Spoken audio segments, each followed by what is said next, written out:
one. I don't feel what's to come, I'd rather light a spliff or some. Let's go.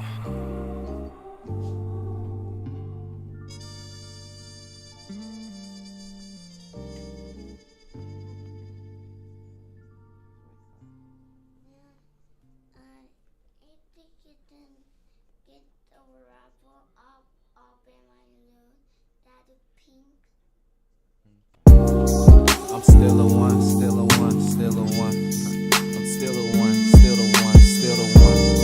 I'm still the one, I'm still the one. Yeah, I'm still the one. Roll this blunt in 2 seconds with no rush. I count this paper, use my thumb before you blink, won't get a cut. I'm still the one, not the two. I thought you knew just where I'm from. Out the south side of the slums, they won't give a nigga crumbs. Still the one, I'm still the one. I'm still the one, still the one, still the one. Yeah, I'm still the one. I'm still the one. I don't feel what's to come, I'd rather light a spliff or some. Lighter J, them problems kept coming, but we seen brighter days. Occupation, stoner be trapping, so ain't that much to say. A lot of hatred, grind with some patience, I bet you find your pace. Lil' homie died, he went on a drill and couldn't get it off his waist. Been engineered to be violent, grew up in the system 2 or 3 priors. Know he been poor since he was in diapers, just wanna change and get a new life. Raised on loyalty and that's priceless, can't trust people now cause they shiesty. Chance he gon' make it out is unlikely, damn why the street life so trifling. Backwood burn slower, take your problems away. Okay, I can't save the world, but I'll get money today. Yeah, before my niggas start, we had to make us a way. I was a young nigga in charge, now I got plenty of rain. I'm still the one, roll this blunt in 2 seconds with no rush. I count this paper, use my thumb before you blink, won't get a cut. I'm still the one, not the two. I thought you knew just where I'm from. Out the south side of the slums, they won't give a nigga crumbs. Still the one, I'm still the one. I'm still the one, still the one, still the one. Yeah, I'm still the one. I'm still the one. I don't feel what's to come, I'd rather light a spliff or some.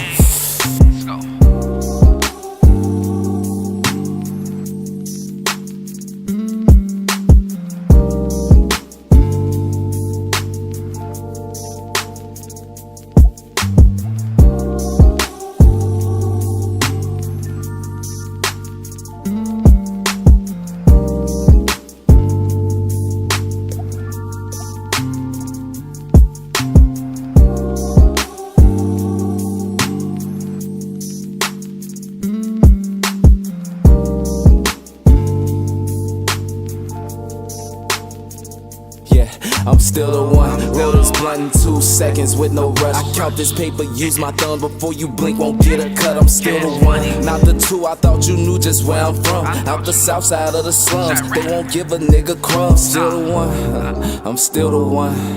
I'm still the one, still the one, still the one. Yeah, I'm still the one. I'm still the one. I don't feel what's to come, I'd rather light a spliff or some. Let's go.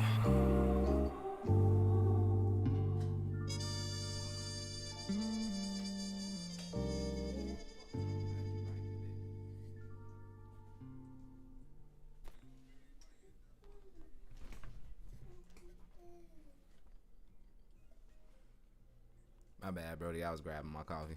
I'm still a one, still a one, still a one. I'm still a one, still the one, still the one. I'm still the one, I'm still the one. Yeah, I'm still the one. Roll this blunt in 2 seconds with no rush. I count this paper, use my thumb before you blink, won't get a cut. I'm still the one, not the two. I thought you knew just where I'm from. Out the south side of the slums, they won't give a nigga crumbs. Still the one, I'm still the one. I'm still the one, still the one, still the one. Yeah, I'm still the one. I'm still the one. I don't feel what's to come, I'd rather light a spliff or some. Lighter J, them problems kept coming, but we seen brighter days. Occupation, stoner be trapping, so ain't that much to say. A lot of hatred, grind with some patience, I bet you find your pace. Lil' homie died, he went on a drill and couldn't get it off his waist. Been engineered to be violent, grew up in the system 2 or 3 priors. Know he been poor since he was in diapers, just wanna change and get a new life. Raised on loyalty and that's priceless, can't trust people now cause they shiesty. Chance he gon' make it out is Okay, we tapped in. It's your host that wrote the most, Steve-O Stoner, FBA Stoner Trap. We in the building. We gonna do a couple of reactions. This is an interview by Explosive, the platform. They interviewing Tamir Rice's mother with everything that was going on with with her exposing certain people trying to contribute to her son's campaign. Rest in peace to him, peace be upon him. So let's dive into what she's talking about. Don't mean it's yours. That's how Children Family Services could come in your house and take your child.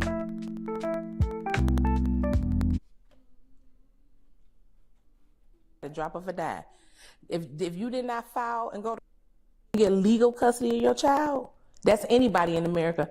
The child is not yours. That explains a lot. Yes, ma'am. Even though we're on the birth certificate. Yep, don't matter. All of these things I'm for the name falls under your police department. Parks and Recreation, Boys and Girls Club, after school programs, 501c3s, your nonprofits, your youth outreach, everything you want to do to help black people over there. Man, I need to go apply for a grant. Guess where you got to go? Because it falls under their umbrella called public safety. It's a big umbrella. This was Tasha K. I'm not really. All right, so I'm excited to have, I gotta say, this first exclusive because you have not told your story. Well, I haven't told it since 2015, maybe 16. I always tell the story, but I haven't been back. I haven't been in the media lately. But you haven't been in the media lately, but too, like when I go to like research you, there's very limited, it's like sound bites online. Yeah. No one has ever sat down to really kind of unpack it all with you. They only take it, isolate it, and of course, I feel like they use the content to raise awareness. Also, it could be used to rage bait because, you know, a lot of people like to do that just for the views of it all. But instead of understanding what something like this does to a family, siblings of your late son, Tamir Rice. Yes. Yes. So, Winos, this is is it Samira Rice? It's Samaria. Samaria. Is that what Tamir got his name from? Because it's similar. Well, I didn't know that Tamir and Tajay were Arabic names, and my sister named them. I had already used all the T names I could think of on the other two kids, because all of the kids' name is T. Okay. It began with the T-A. Okay. So she named Tamir, and my cousin named Tajay. I didn't know what the name named it, and they have the same. So they share the same father. So they're always like two peas in a bucket. Yeah, unfortunately. Okay. Yeah. Well, listen, she's all the way down here from you still live in Cleveland, Ohio. Okay, and we're in Atlanta, Georgia, and Charleston White, because I know y'all don't like him. Hooked us up and thought that this would be the perfect platform for you to sit down, and I couldn't agree more. Thank you. Given the nature of what you've gone through and just the viewership that we have. There are mothers like you, there are women like you, they have brothers, they have dads, uncles. I mean, the thing that happened to you, and I think that's the reason why it was so shocking internationally, is because everyone knew that your son, unfortunately, was murdered by a police officer, not shot, not I don't know, wrongfully. No, he was murdered. Yeah, executed. Yes. Without any questions, without saying, put your hands up. Yeah. Without saying, put the gun down. Normally, police have protocols. Yes. As to how they go about, you got 5 seconds to drop the weapon.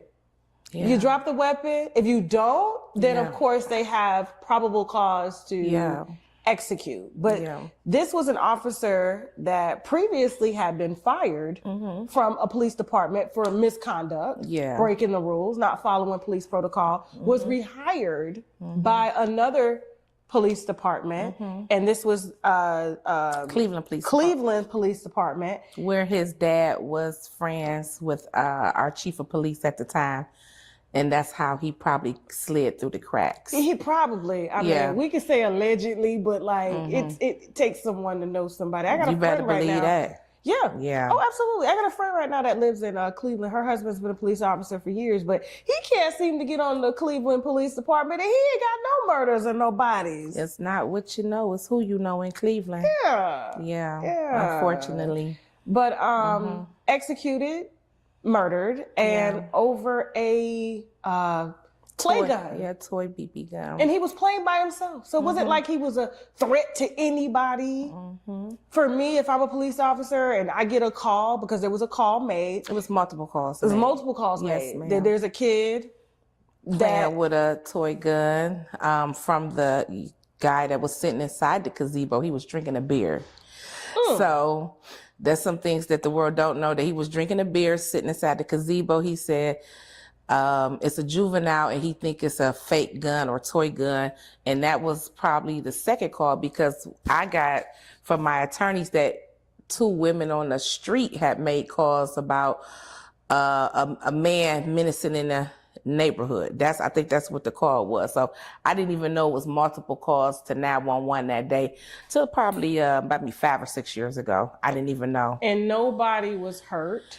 No. No threats were made to anybody. No stick-ups. No robberies. It was like, we just see what appears to either be a man or a kid with a gun. Can you come check on it? Yeah, basically. Okay. He was not a threat, because if you really look at that video, and I have the extended video, and, you know, we always have new evidence, but he was talking to people, because that's a rapid station to walk through the park. So he was talking and playing with people, going back and forth to the rapid station. They was carrying their groceries, because the park area, then it's the residential living, and then you have the public transportation. So yeah, he was playing. And Being a kid. His sister had just left him for a second, because there was a lot of kids out there playing that day, and they had just went in the wreck to get water and use the restroom, and Tamir just stayed out there by himself that day. Yeah. It was a whole bunch of kids out there playing that day. Like I said, when we get a new prosecutor, hopefully they'll want to open Tamir Rice's case, and then I could present my new evidence. Because we know Timothy Loman never said, put your hands up. You couldn't have never said, put your hands up with the window still rolled up. Wow, so he just hopped out the car shooting at the kid? That's crazy. Like, I mean, it doesn't surprise me, and like she said, it don't seem to surprise her. In Ohio, is not what you know, it's who you know. And these type of suspected white supremacists, they be connected in whole different ways that we couldn't even imagine, to bigger systems of the dominant society. So when they come out and they do these crimes, they're not prosecuted for them.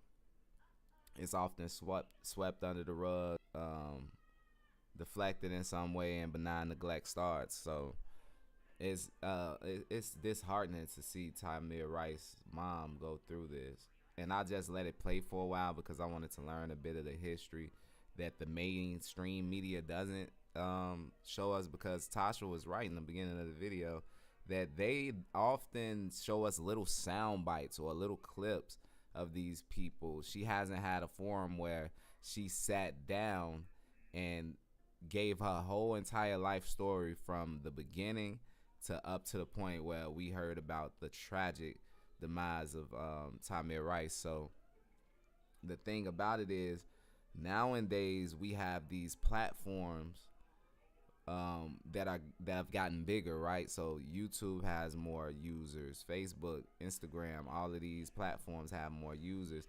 And if we talking long form content, then podcasting is a thing, right? And interviews, people sitting down and doing interviews and talking about their life from all walks of life. So it's very interesting to see, 10 years later that, she hops on camera and now she's able to give her entire story. With the window still rolled up, how can you do that? And just seeing the video like I did, I know my son was scared when they pulled up on him. And my daughter, she was 14 years old. She was the third person on the scene. The 2 police officers did my daughter, and they tackled her and handcuffed her and put her in the back of the car. She was forced to watch her brother die. Yeah. That is sad. That is so sad. She was forced to watch her brother die while she was handcuffed. because the system of white supremacy wanted to do what they wanted to do to this young black man. The boy was so young. These thirsty ass race soldiers just wanted to hop out and catch a hat, basically. So Please be a I just problem, never man. thought to sending 2 children out to play, I'm only gonna get one back. And then given an ultimatum by Cleveland police when I arrived on the scene to be quiet, relax, or I'm gonna put you back in the police car. That's what was told to me, because I was trying to get to my kids. I got one child screaming in the back of a police car. My 16-year-old, after getting a knock at the door, he runs across the street and they surround him, 8 police officers. Okay, I got a 16-year-old, a 14-year-old, and a 12-year-old. 10 police officers standing around my 12-year-old. I'm trying to get to him. They would never let me get to him. They told me to calm down or I was going to be put back in the police car. And then they gave me an ultimatum to stay at the scene of the crime or ride as a passenger in the ambulance with my 12-year-old. So I chose to go with the 12-year-old, and I had to leave 2 kids at the scene of a crime.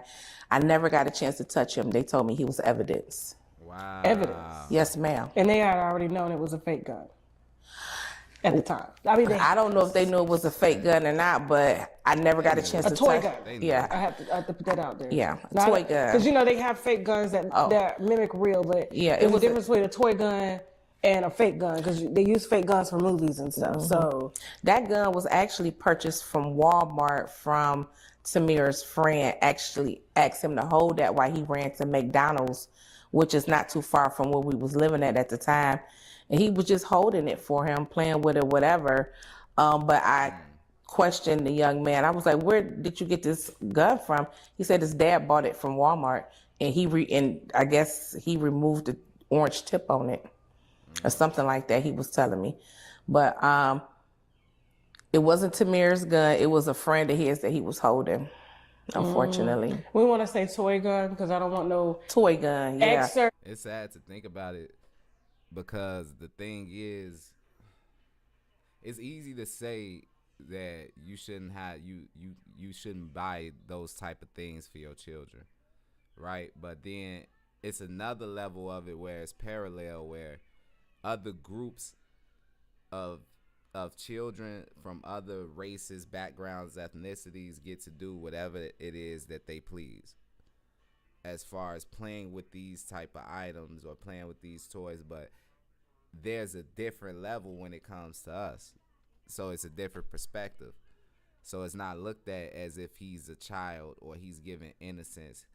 This is a grown man wielding a real weapon in the minds of those who,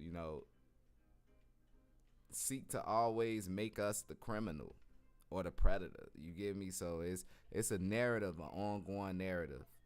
They didn't look at that young man as no child. They looked at him as a grown black man, a savage. They thought he was on some other shit.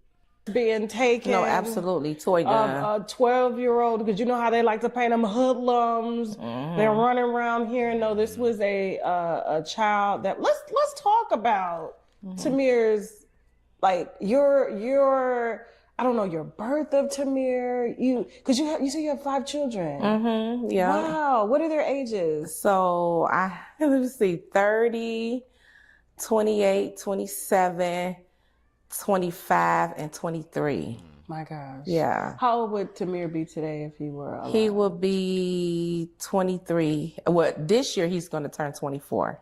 Okay. Yep. Happy early birthday, Tamir. Yeah, June 25th. Yep. He'll be 24 years old. I'm hoping to have the Tamir Rice Afro Central Culture Center open. Okay. I'm hoping to have it open. I kind of set some long-term and short-term goals for myself. I think I'm right on it. It's been taking me some time to get this building together, but I'm hoping to have a grand opening by the summertime. Okay.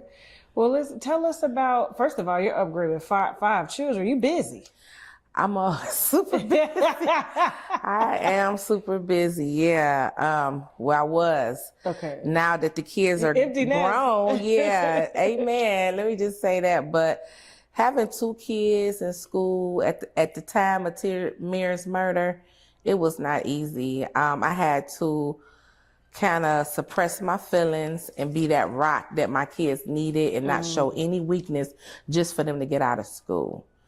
The schools at the time wasn't providing like therapy and counseling. So it would be kids to be coming up to my kids, asking them when they gonna get they cut and can Of they the settlement money? Yes. When they gonna get they cut and could you buy me some Jordans and stuff like that? And my kids would come home and tell me that. And I knew that didn't feel good to them. So I had to kind of intervene with the school and ask them to put in some therapists in the school. It was a mess. It wasn't easy, but I did happen to get 2 of them out of school. My oldest daughter, she was already out of school. Just had a 3-month-old grandbaby at the time of Tamir's murder. Okay. Yeah, so she was out of school, working to get the other 2 out of school after being waltzed around the United States with Ben Crump. At the time, he was my attorney. He was the one that gave Tamir the visual notoriety or whatnot.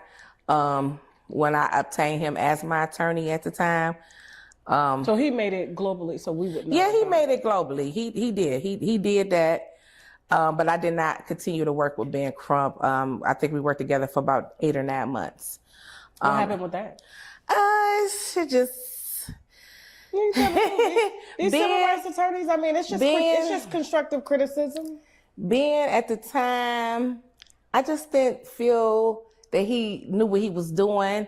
I was getting phone calls from other attorneys stating that he didn't know the law and stuff like that. So I wasn't feeling good about it. And my uncle was he was like my help, right? Because I'm still distraught. I didn't get a chance to finish school and learn all the big words. So my uncle stepped in and helped me with my case. And we just wasn't getting the answers that I wanted or I needed. And I wasn't getting like paperwork when it came to motions being filed or even, contact. Anytime they contact with the prosecutor, I need to know everything was going on with my son. Yeah. You know what I'm saying? Everything. And I combed this case with a fine tooth comb. And I just wasn't sitting right with me. I didn't want to be tossing and turning saying, well, what if I didn't ask this? Or what if I didn't do this? So yeah, it just didn't work out in the end. And, and then I called the movement out years later. I don't know if you know I did that, but I called the movement out years later. And I just felt that he was ambulance chasing, cases, to be honest with you. He knows that. I say it to his face all the time. You said that to Big Crump? I have told that. Yeah, I told that to him. Yeah, I mean, at the end of the day, him and Al Sharpton and them, and at the time it was Tamika Mallory and Black Lives Matter and Sean King, like all of these folks, and nobody is showing us how to get no indictments. I had to let them know my son ain't no black. He's not a hustle. His death is not a hustle. So I just got a little aggravated because I kept seeing all of these activists doing things in memory of people's children, and we wasn't getting no real justice. We was not getting no real justice. So they were PR advocates. And that's the sad part and the sad reality for a lot of us. When, as black people, if you in this country and you have your loved one be murdered by the system, it's almost a double slap in the face that the system unalives your loved one, and then the system turns around and uses it as a money run, as an opportunity to monetize. It's really sad, like, at the end of the day, because this is just a black mother trying to do the best that she can, and she got 5 kids. Most of them older than him. It sounded like he was the baby. So this is just really messed up. Which are public relations advocates they bring awareness to they bring the awareness, situation, which is race baiting. Yeah, I didn't know. But there's no output. There's no it's solutions. Just like, there's a face, there's a name, say his name, Tamir Rice, but like when it comes to actually getting justice and suing the city, you had to go get somebody else to do that? Yeah, I did. Ben Crump wasn't able to do that at the time. I don't really know what he's doing now, but I wanted to, well, first of all, Yeah, girl. First of all, you said a lot there, child. Yeah. Imagine being Make sure y'all get to stonertrap.com. Check out the music, the merch, live streams, and live performances. You dig? Let's get it. We're stressed out about anything, including debt. There's so many other detriments to our lives, our health, our family, our friends, all can see it on us. And then when you become debt free, you can start focusing on things that a lot of times that I had to suppress my feelings and I wanted to express myself when I was on Good Morning America or the Today Show. And I remember him telling me nobody's going to pay an angry black woman. So that's why y'all probably see me looking like a deer in the headlight, because I was not allowed to speak, and I was just angry and mad and I couldn't get it out. Yeah, so He told you that no one would pay an angry black woman. Yeah. Yeah. Unfortunately, it happens. Yeah. We have what we consider, and I'm not saying that Ben Crump is this, but we do have a lot of clout chasers, and we've seen the demise of Black Lives Matter and where all that money was going. And I know they used Tamir's name to raise money for the organization. Did you get anything from Black Lives Matter? I was able to get something through my attorneys. Yeah, we was able to walk away with about $400,000 or $500,000 from Black Lives Matter for money that they raised. Yeah, but how much did they raise is the question. I probably never know. I'm still waiting on Sean King to pay me the rest of the $100,000 he owed Tamir for doing whatever he did in Tamir's name without my permission. So who knows? That's probably why y'all don't see him no more, because when I called out the movement a couple of years ago, Sean King and especially Tamika Mallory, and I never met her, but I was just seeing how she was moving, and I just didn't like it. I didn't like how she went from, I guess, the Me Too Act down to the Tatiana Jefferson, down to Breonna Taylor, then George Floyd. It just wasn't looking good to me. But when she went to Breonna Taylor, she did the awards was that year, and she had went on the stage with Lil Baby, and I got the text, and that's when I called everybody ambulance chaser, Chow Clayson, and whatever. One of them Ivy League kids, colleges, one of them kids took that post and made it go viral. Next thing you know, I was being talked about in the clubhouse, the shade room, and everything else, and I ain't know nothing about it because I'm not a social media person all like that. And I had to get phone calls say, you're being talked about in the shade room, you're being talked about on Clubhouse, because I had called the movement out, and I almost had a heart attack off of that. But at the end of the day, I was just expressing my feelings because I got tired of it. Like, why are you on stage with Lil Baby? Where is Breonna Taylor, mama? And where's the rest of the families that need to be represented at that time? You know what I'm saying? So I don't like the clout when it comes to the activists and you out there speaking the name, and we don't have no real results in the end. Come on, because you can see you can see how people have parasite tendencies to just latch on to shit just because it's hot, just because it's a name, just because it's being talked about in the media, and they know it's gonna bring clout, like she said. And some of these people cases, clout can bring money. Clicks can turn into money. The sad thing about it is, like I said in the beginning, this is just a mother caught in the storm. She's not somebody that's on the internet chasing the clout. She only called it out, like she said, because she was tired of them playing with her. They was playing in her face. They was playing in her face.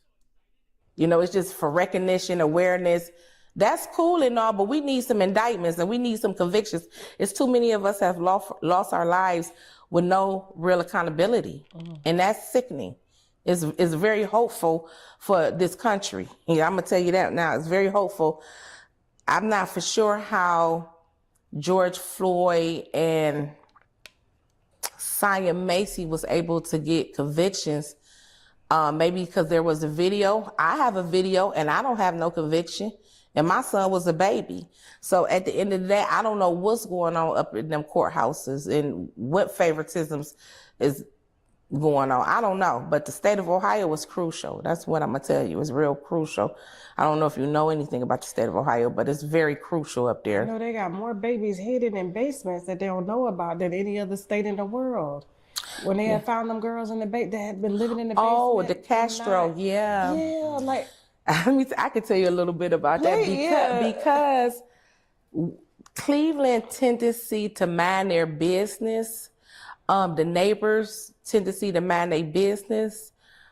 I can't understand how nobody, and they sent police out there, but Cleveland police don't never do their job correctly. It's the summertime, it's boards on the windows, and you see somebody coming in and out. All the boards is boarded up. That should have been a red flag there. All of that stuff that was in the backyard, the pool, how it was set up and everything. I mean, whatever it was, like a little baby pool. That should have been a red flag. It's multiple things should have been a red flag, and then it takes for the guy to walk down the street to hear them say help. We would have never knew nothing if it hadn't have been for that episode that happened. I'm gonna just be honest with you, because nobody kind of pries in each other's business, which is sad. But Cleveland police, they don't do their job, and they still not doing their job. They still not even in compliance. But they goofy ass got enough wherewithal to get a call about a young child playing with a toy gun, and you pull up to a park shooting. But you can do that, but you can't get you can't rescue a basement full of young women that's being SA'd, being trafficked. Like, oh man, these people crazy. We've been under a consent decree since 2015 because of what? because of the useful force in Cuyahoga County. They like to use useful force in Cuyahoga County. From my understanding, this is like the third or fourth consent decree within the last 30, 40 years. So they keep the meaning that the feds keep coming in to investigate them.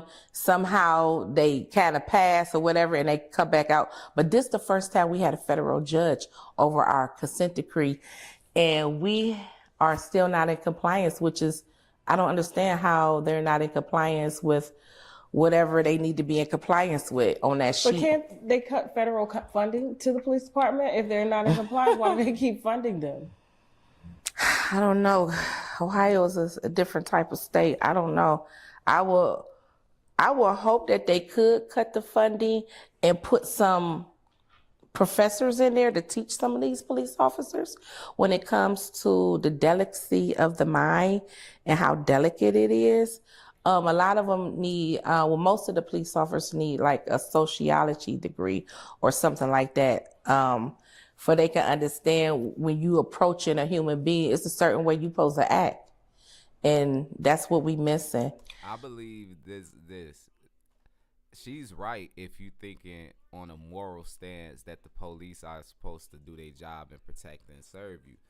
But this is the thing. As black people in America, the police was never a system made to protect and serve us. We were always, in the beginning of its inception with the police department, which derived from the slave catchers and the slave patrols,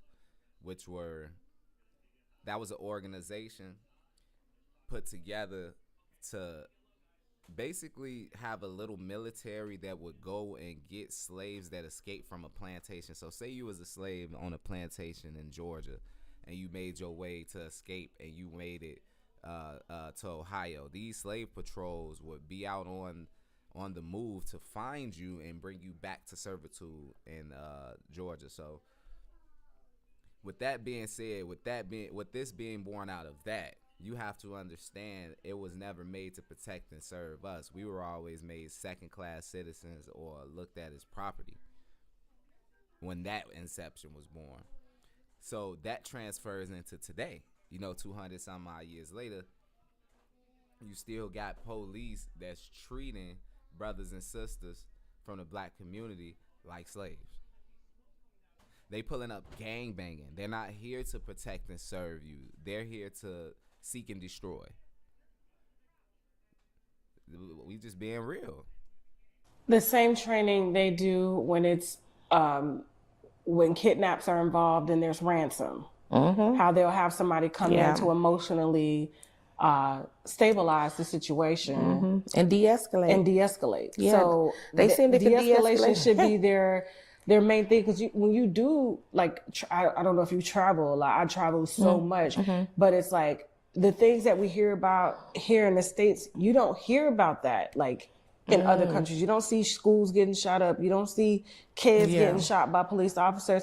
There are some countries where police officers are not even allowed to carry guns. They're only batons, or that's it, you know, because they're taught to de-escalate the situation. Like, we don't need to use violence with violence, but because, you know, I guess the United States is built on, you know, we got the right to bear arms. They're afraid of us.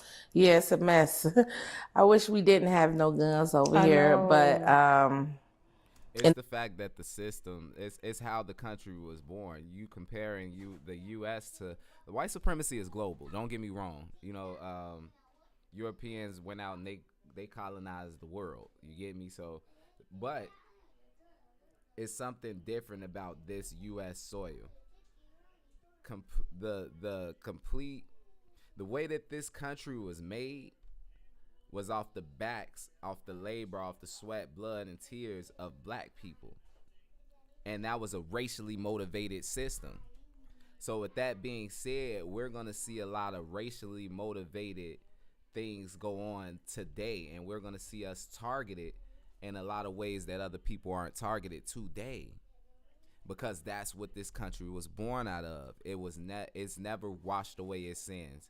It's never gave complete retribution to what they did to black folks. It's always been swept under the rug. people that do have the guns, they just need to be accountable for it. You know, even if Tamir was a grown adult, the NRA did not speak up for him because we live in an open carry state. They don't know if Tamir had a license to carry a gun or not if he was an adult. How do you just come up like you the Wild Wild West and take somebody's life? We live in an open carry state. They could approach him and ask him anything. Exactly. If they really thought he was a grown man. But that furthers my point. I'm sorry to keep cutting the sister off, but that furthers my point on. It's less about the justice and the morality behind it, and it's more about a system of white supremacy built to make you bend to his will. They didn't care. None of that was a thought. They didn't care if he was a grown man. They didn't care if the gun was real. They didn't care if he had a license. They pulled up looking to seek and destroy, not protect and serve. Because that's the job when it comes to us. That's what it was built out of, and that's what it mirrors today. So when you see situations like this and you're trying to make sense out of it, and God knows you just can't fathom it, this is what it is. You know, he could have had his license, his little license, CCW license in his pocket. So they do not take accountability. And that's another thing. Like, the NRA should have stood up and said something for all people that got shot by the police, where they always say it's a gun involved, because they don't even know if some people have license to carry guns. So that's a good point to point out. I mean, the NRA got a rude awakening with Charlie Kirk. You know, and Charlie Kirk was pro-gun, and he said, unfortunately, we're gonna have to lose some to gain some. And you know, I feel like he was self-sacrificing himself. Yeah, you know, as a lot of people would say. That's but what like Malcolm X would call the chickens coming home to roost. Point blank, period. Because he did say that out of his mouth, and I'll give you one up other than that, Miss Tasha K. At Charlie Kirk's last, I almost call him Charlie Merck. At Charlie Kirk's last moments, he was literally denigrating black people, talking about black on black violence with guns. And another white supremacist, suspected white supremacist, shot him in the neck while he was having the conversation. Now, ain't that some shit? See, when you create an ugly system that is meant to seek and destroy, you gotta know that is gonna come to your front door at some point. So everybody's gonna be scratching their head, looking sideways. You had white liberals and you had conservatives getting on these platforms and saying, God, no, I hope, I wish, I pray it wasn't one of us. What does that mean? That it wasn't one of your fellow white folks? One of the people that y'all gave the license to kill? One of the people that y'all gave the privilege of not having to deal with the justice system once they do something that deserves accountability? Yeah, that's what happened. Yup. It was one of y'all. You know, that right there goes to show you, and to them, the way they're putting out the story, because I don't personally believe it, in my opinion, I just don't think a child, because anybody under the age of 25 to me is a child mentally. Yeah. Could pull off a shot like that in a crowd under pressure. Yeah. And and you know, hit a major artery to where there's no coming back from that. They did one and they were out. I don't see a child doing that. No. And we haven't heard anything about him. Like, we hear about George Floyd's killer. We hear about Breonna Taylor's killer. All the people who have died. But when it comes to his, it's just like crickets. Where he at? I don't know why Even United Healthcare executor. Like, you hear about him, but like, what about the dude that killed Charlie Kirk? That was one shot. So. Yeah. I don't know what this world coming to, but I know it's at the end. I know it's at the end. It's tough. But tell me about Tamir's childhood. What type of kid was he? Well, he was a loving kid and a mama's boy. He was a 6th grader at his passing. He loved to play the drums. He also was part of the art community because he liked to draw and paint those Beat Boy things. He used to draw Beat Boys and the kind of car lowriders. Okay. So he liked to do stuff like that. He also liked to play video games and play sports, really like what the normal American child likes to do, because he really was a all-American kid, you know, from playing football, from playing basketball, shooting 3-pointers with the big boys, from helping the little kids at the recreation center or even at his school, because he was almost like the tallest one in his class. So they would have to put him to work and have him reach stuff that, you know, some of the teachers probably couldn't reach. But he was a loving kid, very loving. He would still let me hold him at the age of 11. He was still playing with toys at the age of 11. He was still watching Curious George and the Big Red Dog. Like, he was transitioning, you know. He was only 12 for 5 months. This is heartbreaking, man. I didn't want to shed a tear because I have a son that's 11 at this moment. You get me? He's getting ready to be 12, and I'm always putting it on his mind that it's a system out here built to seek and destroy, son, and you have to be on point. And it's scary because even when you weaponize your child mind to be ready for it, are they ready for it? I heard Mike Tyson once say, everybody thinks they know how to fight until you get punched in the face. You know, that's a wicked analogy, but the thing is about it, everybody thinks they're ready for a situation until the situation arises. And he was a child. You know, how much do you expect a child to do? You know, to fathom, to try to, you know. Man, gee, this shit, that it hurts, bro. It hurts, man. Say his name, Tamir Rice. Say his name, bro. Transitioning from, you know, a kid to almost like a preteen. So, yeah. No issues in school.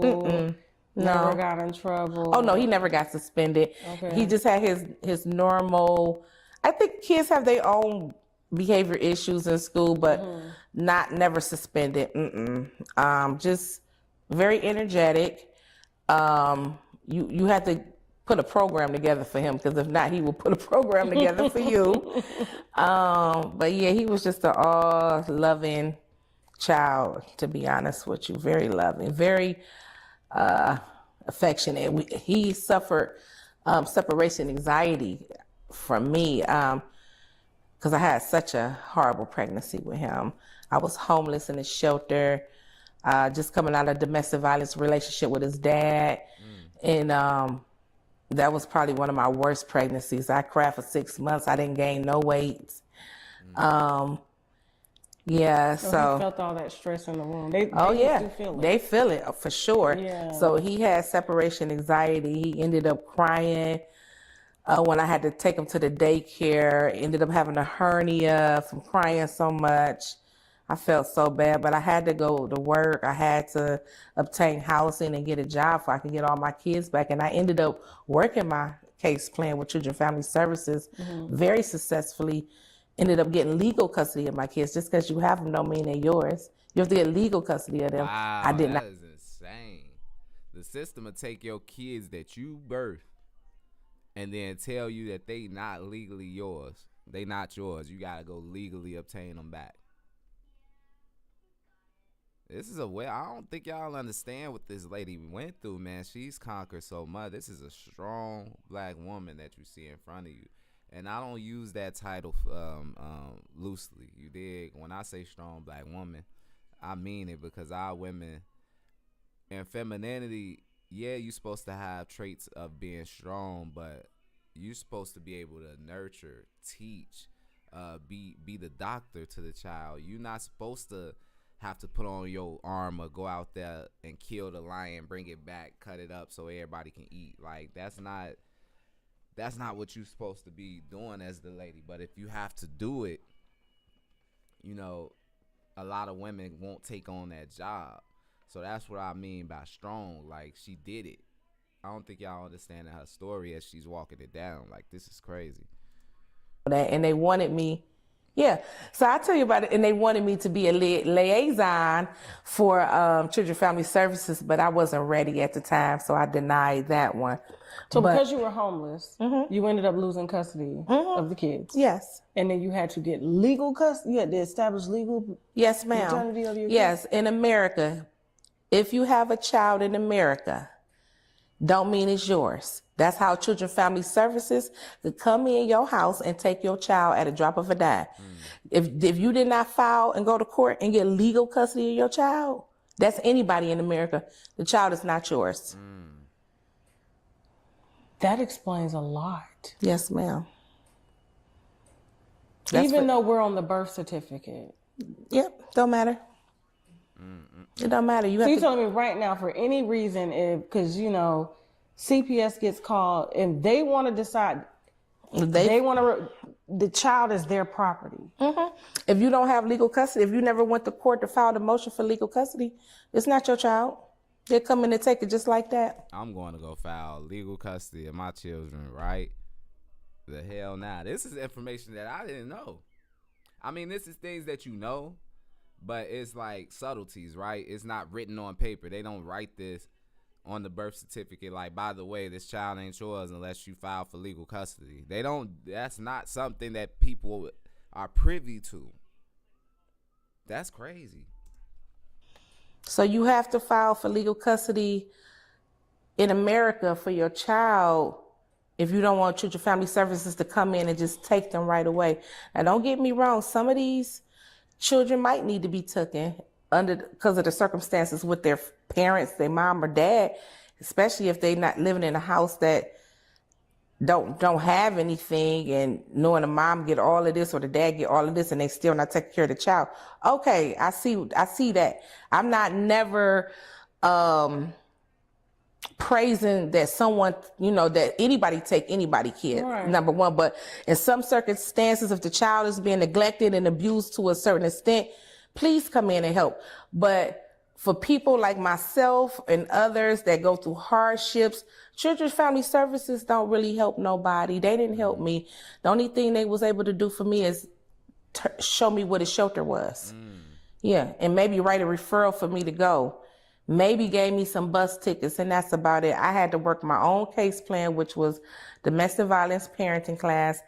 Then I had to get housing and obtain a job. And I did all of So you were that. ultimately punished Yeah. by the state for coming out of a situation that caused you harm, your unborn child at the time harm, your other children, because you have 5 children, and they made you go through all of this to just get your children back and to stabilize you. But where's the father?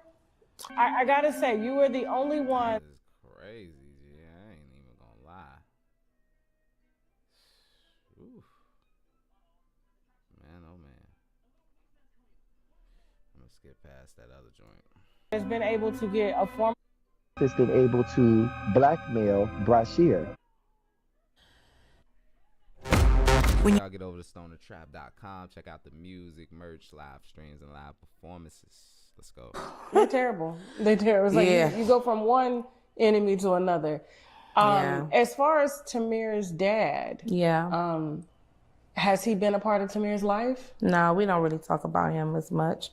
No. No. Mm-mm. Even after? No. Nothing. It's a lot of bad blood between us. So I just leave it there. No support from him, the family, or anything. We have 2 children together. We have Tajay and we have Tamir. Even after Tamir's death, I have still not got any support. She's 25 now, but I still have not got no support, no nothing. So he's behind on child support, pretty much. Well, no, he's not behind on child support. I guess it's over when she turned 18. It's not, because it could be rearage if he didn't pay when she was. Oh, well. You can go right now and still He establish. get disability, so maybe they probably can't do anything. I don't know. They can't. They'll hit the disability check. Only reason I know this is because my mama got rearage from my dad, and I was 23 because I was pregnant with my daughter at the time, and married. And he was like, "Hey, I need you to help me. Your mom, I got to go to court tomorrow, and she says that I owe her. If I don't pay this, they're gonna put me in jail, and it's rearage." So she was still collecting a check up until I was 23. I ended up paying it because I didn't want him to go to jail. Wow. You know, I stay out, they stuff. If she was to call me and ask the same thing, I would do it for her. You know, I just like, all right, Dad, I got you, paying my own child support. What to do? But you could still pretty much collect on that. It doesn't matter. Well, Tajay was getting her own check at one point in time. She doesn't get it anymore because of the settlement and how she lives off of her trust fund right now. And I was gonna say, did he try to come around when you got that check? Well, he got his portion. So in the state of Ohio, it doesn't matter if he never paid child support. From what they told me, they recognized that he lost a child. So from them recognizing that he lost a child too, he was able to walk away with some money as well. Yeah. I mean, that's In addition to the $6 million, because that's that's I mean, despite the fact of how y'all feel personally, I get it. You know what I'm saying? She said it was a domestic violence situation. She had points at certain points he wasn't financially supporting. It seemed like he wasn't a moral support or actually, you know, just there, you know, to build that bond. But that's still his child. You know, the fact still remains that at some point y'all had a thing where y'all was able to come together and it was some type of love or likeness or some type of bond between the 2 parents to be able to create child. You know what I'm saying? So even though, you know, he didn't stand on business as he should have at a lot of points, it seems, you know, he's still entitled to, you know, retribution for his son. That's addition. No, that's within the $6 million. Yeah, that's within the $6 million. I would have fought on that. I tried. I'm like, he don't have legal custody. I tried, and that magistrate was not having it. You can't, because the thing is, sweetheart, I mean, you hurt, and I understand your hurt, and I empathize with your hurt, but you can't make a baby by yourself. You didn't make that baby by yourself. So that man was entitled, you know. There's some scary white man in the city of Cleveland, especially at that probate. That probate department, it's like a mobster being run down there. You hear me? It's scary. That's all I got to say. If you don't know what you're doing, you better find somebody to do, because when you go in that probate building, you have to know what you're doing. Them people do not play. And that's where all the decisions being made about money and property and assets and stuff like that, they give me a headache. I feel like I gotta go to school to be a lawyer just to deal with them. But you know, it's a lot. They probably don't even know their job. It's you a go down lot. to some of them courthouses, they got all their paperwork. It's like, do y'all know what y'all doing down It's here? a lot to deal with, and the magistrate just wouldn't let up. But I don't think that magistrate is there anymore. So I'm happy about that. But we still have to deal with Anthony Russo was the judge for us in probate. The person settlement for the court? settlement case. Yeah, Okay. Judge Anthony Russo. So I probably will be revisiting him in the future because my daughter is still living off of her trust fund. And I need to kind of adjust it because when they did it, she was 17. So I need to adjust it to now she's an adult for things can run a little bit smoother. But Cuyahoga County is very crucial. I'm going to just be honest with you. It's crucial up there. I know we got a lot of states that's similar or cities that's similar, but ain't nothing like Cuyahoga County, Cleveland. I'm going to be Cleveland.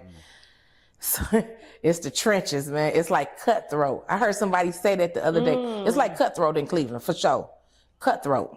It's like crabs in a bucket. You know, I have a team member that's from Cleveland, and he can't stand it. He's like, I'm never going back. I'm never establishing blame him. residency there.